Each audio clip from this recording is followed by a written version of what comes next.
Shalom Ouvracha, mes chers amis, nous sommes aujourd'hui dans notre rubrique réincarnation. Aujourd'hui, une réincarnation qui fait un petit peu peur. Cœur sensible, s'abstenir. Il était une fois, donc, dans ce Sefer, là, cette histoire, c'est dans le Sefer Ochachot, de l'avocat qui est aussi un rave en Amérique, qui s'appelle Haran Ben Ezra, et il dit comme ça qu'une fois il était venu à une conférence, et dans la conférence il a bien expliqué tous les Gilgulim, toutes les réincarnations, comment est-ce que ça marchait, et le rave de l'endroit où il a donné comment on appelle ça, le cours, c'était d'ailleurs à Chicago. Il lui dit, écoute, j'ai besoin que tu vois, il y a une femme à la fin du cours, j'ai besoin que tu la vois et tout ça. Je dis, mais qu'est-ce que je peux faire? Je connais rien, moi je suis jeune. Je sais pas, si, il faut absolument que tu la vois, elle va te parler, tout ça. Bon, très bien. Le monsieur, il s'assoit dans le bureau, le ravi, il est à côté, tout ça. Et il s'installe, et cette femme, là, elle commence à raconter son histoire. Elle dit, écoutez, monsieur, je suis converti. Et des années déjà, je voulais comment on appelle ça, je voulais me convertir, je me rapprochais du judaïsme.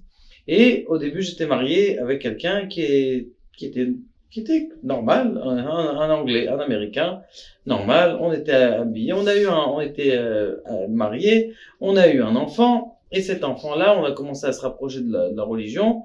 Et mon mari m'a dit, à partir du moment où tu te convertis, divorce, c'est fini, moi je te connais pas, on divorce, j'ai aucun kécher avec toi. Je dis bon d'accord, à condition que si tu me convertis mon fils aussi, à condition que tu me demandes pas de mésonotes, c'est-à-dire de biens pour les enfants, de nourriture. Elle a dit, il n'y a pas de problème. Cette femme, donc, elle a commencé à se convertir, elle, son fils, tout de suite après. Et ce qui s'est passé, c'est que elle a rentré dans un Talmud Torah, dans une école qui était religieuse. Lorsqu'elle rentre dans l'école qui est religieuse, l'enfant, il grandit, il adore la Torah, magnifique, extraordinaire, un très bon enfant. Et Baruch Hashem, le beau jour de 13 ans arrive, le jour de la bar mitzvah. Il arrive le jour de la bar mitzvah, il met les téfilines, il trakchout. Bien sûr, son père n'était pas là, et il y avait toute la famille, les gens qui étaient proches, tous les amis très proches. Et très bien, Baruch Hashem, on a fait les photos, on sort comment on appelle ça? On sort de la bar mitzvah, de la synagogue, de la mise des téfilines. Alors, allez-nous, ce garçon-là, il se fait renverser par un camion.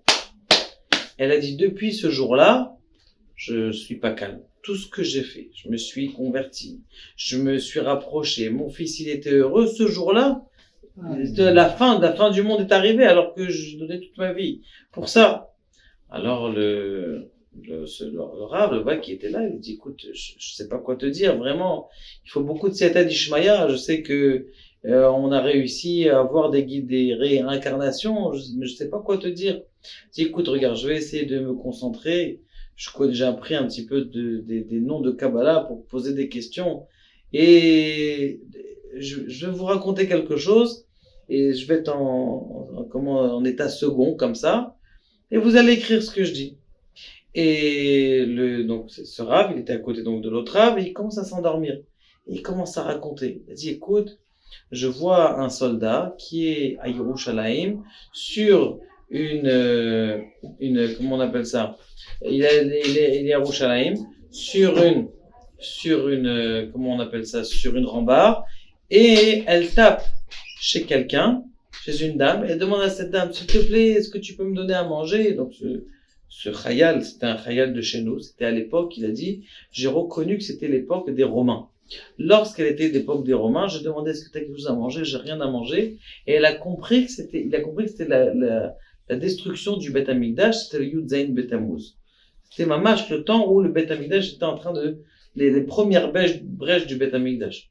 Maintenant, ce qui s'est passé, c'est qu'il est rentré chez moi de force, il a commencé à me dire est-ce que tu as à manger, donne-moi à manger. Je dis genre j'ai rien.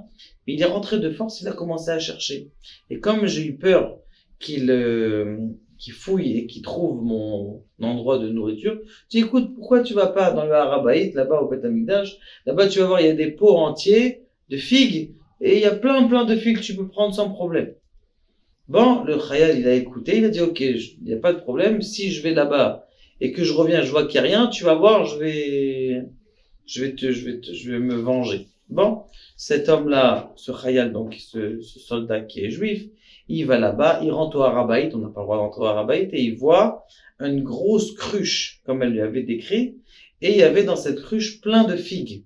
Et sur dessus, il y avait marqué Tav. Tav, ça veut dire Trouma, ça veut dire que pour les Kohanim. Et lui, il n'était pas Kohen. Et celui qui mange de la Trouma, eh bien, il est Chayav Mita. Maintenant, ce qui se passe, il a dit qu'il y avait un Kohen, il a dit que dans mon rêve, dans ma pénombre, je voyais comment est-ce que les Kohanim, ils étaient habillés. Et il a dit, je me suis rappelé qu'il y avait une marloquette entre, est-ce que sur la ceinture du Kohen, il y avait là-bas du lin et de la laine. Il portait des habits qui étaient mélangés de lin et de laine, alors que nous, on n'a pas le droit de mélanger de lin et de la laine. Ce qui s'est passé, c'est que tout simplement, il s'est approché de là-bas. Quand des autres soldats sont arrivés, il a vu, mais qu'est-ce qu'il fait celui-là? Il est pas Cohen et il mange des choses qui sont de Cohen. Il a attrapé de la rambarde où il était, de l'endroit où il était. Il a poussé, il est tombé sur la tête et il est mort. Et lorsque est arrivée cette histoire-là, eh bien, il y a eu, je me suis réveillé et je me suis vu encore une fois dans un autre endroit. Il dit où ça? En Europe.